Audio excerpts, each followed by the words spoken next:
Okay, so get your bend, rest your hand on your leg somewhere, probably closer to your knee.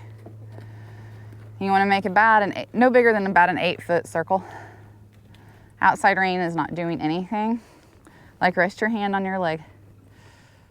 A little more to the outside of your thigh, a little like where it's a wider turn. There you go. And then you're just going to drive them forward with those legs. Okay, now when you're ready, you're going to have to use that outside rein. You're probably going to have to reach down so you have a shorter grab on it.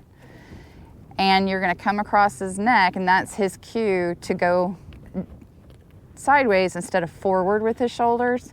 At the same time, you're going to use that outside leg to kind of bump that shoulder around, okay? And we're only after one clean crossover. So we want that outside front leg to cross over the inside front leg. Okay, go ahead.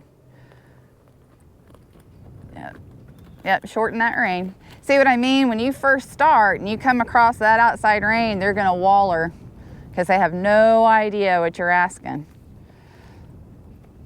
Okay, try it now. Pull back a little bit. Come on, pull back. Pull back. Both reins, pull back. Okay. Okay, stop. Come right over here. You're gonna have to really grab a hold because what they always wanna do in the beginning is push on that bit, and you're gonna have to hold firm. You're not gonna let him push through that bit, so be prepared. Okay? Whenever you're ready. Outside leg, more outside leg. Walk out of it, walk out of it. Turn, now keep that hand resting on your thigh. You better glue it there. Okay, it's not gonna move. You need more bend. Don't use your outside rein until you're asking him to turn across with those front legs. There you go. Keep that left hand firmly planted on your leg. Don't move it. Even when I ask him? No, yeah, you're basically stationary with that hand. Now, basically, right? So if he's wallering and really pushing on your bit, you may have to grab a hold of your reins to keep him from going forward. Okay, ask him to turn. Outside leg, outside rein. Pull back. Come on, pull back. Pull back. Keep going. Wait for that step. Right there, release. Walk forward. Keep your hand on your thigh. Good, so it's really tough in the beginning because they're fighting that bit. They're just pushing on it. They have no idea what that means. So why all of a sudden is she trapping me in the front end and not letting me go anywhere? It's because I don't want you going forward. I want you going sideways. So listen to my outside leg. So he's got to figure that out on his own. Okay? When you're ready, do it again.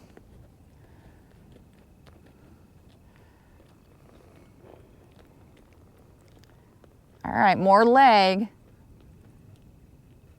Shorten your reins, we got to.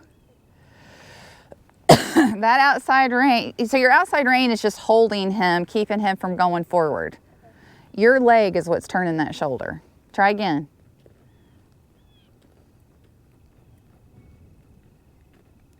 Release, walk out. That was better. Did you see a difference? Okay. Keep driving him forward. There you go. Okay, go again. Hold them. Right there, release. Good. Keep them bent. Keep that leg on your thigh. My accent really comes out sometimes when I get enthused. Put your hand on your thigh. You can tell I'm from Arkansas. Okay, do it again.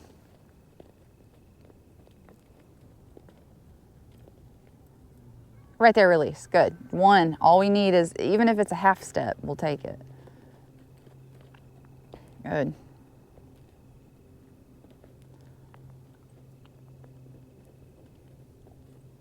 All right, do it again. Release. Yeah, better. Keep them bent. Keep them bent. Now the key is, whenever you release and let them walk forward, you got to keep that bend. Be prepared that because they kind of stiffen up during those transitions. So you're going to squeeze them forward with a soft bend. Okay, go ahead. Good, forward. Release that outside rein. Try to do a better job keeping that hand in one place on your thigh. You're right, so your outside leg and outside hand are the ones that are going to be moving.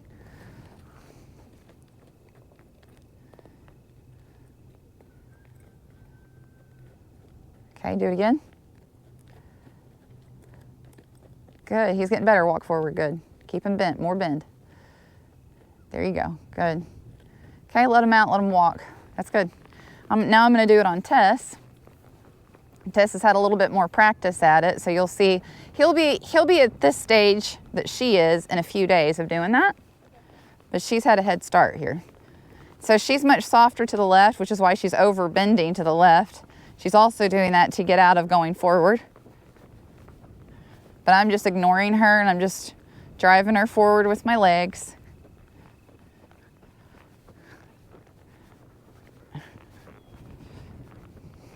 Now if her head's up in the air like that and she's pulling on that inside rein, I'm just going to keep walking.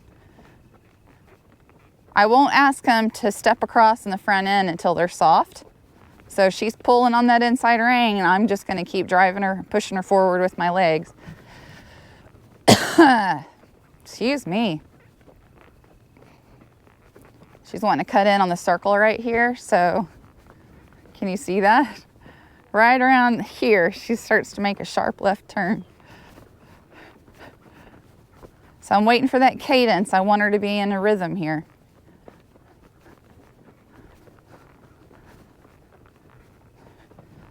She's really not staying soft. She keeps trying to pull away from me, so I'm waiting for her to walk around in a steady rhythm while staying soft the whole time. Okay, right there is good. Outside rein, outside leg. 1 or 2 steps, squeeze her forward. See how still my left hand is? So this is the beginning of teaching the spin. So the spin is just advanced shoulder control. Right there, she tried to push forward and go towards that gate. And I'm using my outside rein a little bit to try to get her to bend at the pole. Coda's not ready for that just yet. He's getting close. But she's further ahead than he is. He was started after her. But there's not a big gap between them.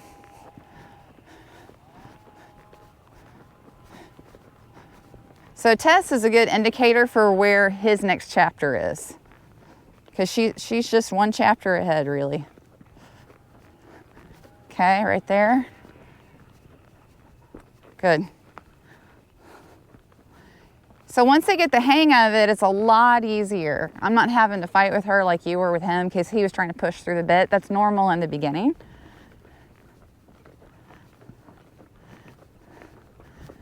And this is why more people don't train horses, is because I will do thousands of these.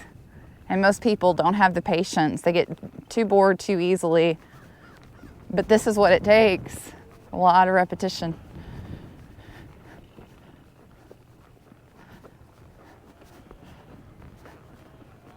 So this, you said, is like the base to a spin.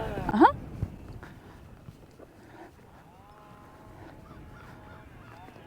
Yep. Because a spin is pivoting on the hindquarters while turning the shoulders around, right? So this is the beginning of that. You have to first teach that horse how to move those shoulders.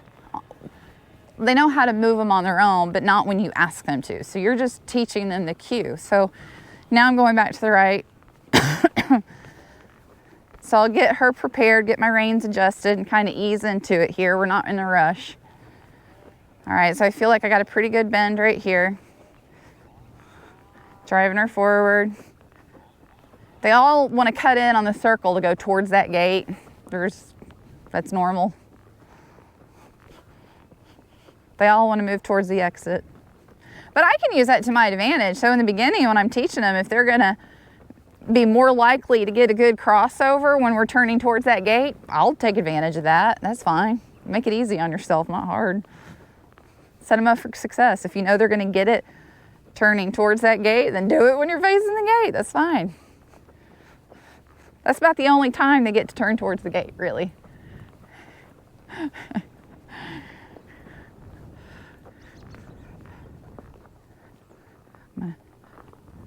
There we go. So she's used to doing about 2 steps, and that time I was kind of trying to go for 3. So if they're used to doing 2, then on that 3rd step, they'll go ahead and try to walk forward. And then you can alternate. You can do 2 steps, then walk out of it, then do 3 steps, walk out of it, then go back to 2, because I want them to stay in tune to me and be listening for what I'm asking for. So by keeping it random like that, you can keep them a little more dialed into you where they can't anticipate everything. So they've got to look to you for guidance.